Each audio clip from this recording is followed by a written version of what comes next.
आपको बताएं कि यूक्रेनी अवाम ने रेफरेंडम में रूस के हक में फैसला दे दिया। गैर मुल्की मीडिया के मुताबिक यूक्रेन के इलाके लुहांस्क, डोनेट्स्क, खैरसन और जापोरिजिया में रेफरेंडम के नतायज आना शुरू हो गए। अब तक 96% लोग रूस से इल्हाक के हक में वोट कास्ट कर चुके हैं।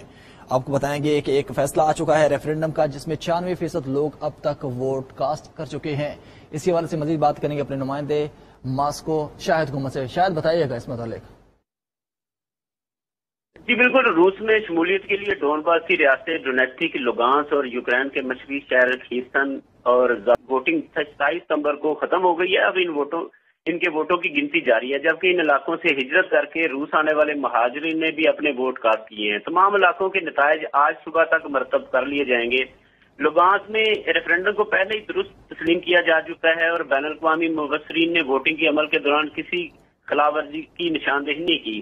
रूस की सरकारी न्यूज एजेंसी ने रेफरेंडम के नतायज मरतब किए हैं, जिसके मुताबिक डोनेट्स्क के 98.35% अफराद ने रूस में शमूलियत के हक में वोट दिया है।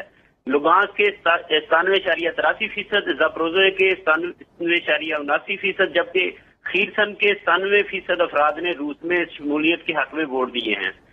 मुकामी मरकजी इलेक्शन कमीशन के मुताबिक लुगांस में टर्न आउट 92.6% रखा, खीरसन में 70% और ज़ापोरिज़िया में 85% टर्न आउट रहा। Bulgaria, Bosnia Herzegovina, Germany, Serbia, Mozambique और वस्ती अफ्रीका के बैनुल अक़वामी मुबस्सरीन ने यूक्रेन की तरफ से धमकियों और गोलाबारी के अलावा रेफरेंडम में किसी किस्म की खिलाफ वर्जी की इत्तला नहीं दी, जबकि उन्होंने रेफरेंडम में हिस्सा लेने वाले वोटरों के जोश को सराहा है।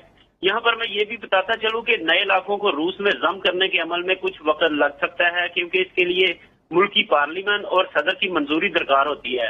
लेकिन रूसी सरदार के तर्जुमान दिमित्री पेस्कोव का कहना है कि उन्हें यकीन है कि ये अमल काफी तेज होगा।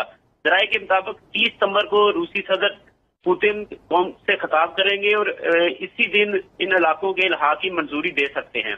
दूसरी जानब यूक्रेन और उसके हामी इस रेफरेंडम को मुस्तरद कर चुके हैं। यूक्रेनी सदर ज़ेलेंस्की का कहना है कि वो नताइज से कतई नजर इसको कभी भी कबूल नहीं करेंगे और रेफरेंडम की तकमील रूस के साथ किसी भी सूरत में किसी भी सतह के सफारती मुज़ाकरात को जारी रखना नामुमकिन बना देगी। जी ठीक है शाहिद गुम्मद, आपका बहुत शुक्रिया, आप हमें तफसीलन आगाह कर रहे थे।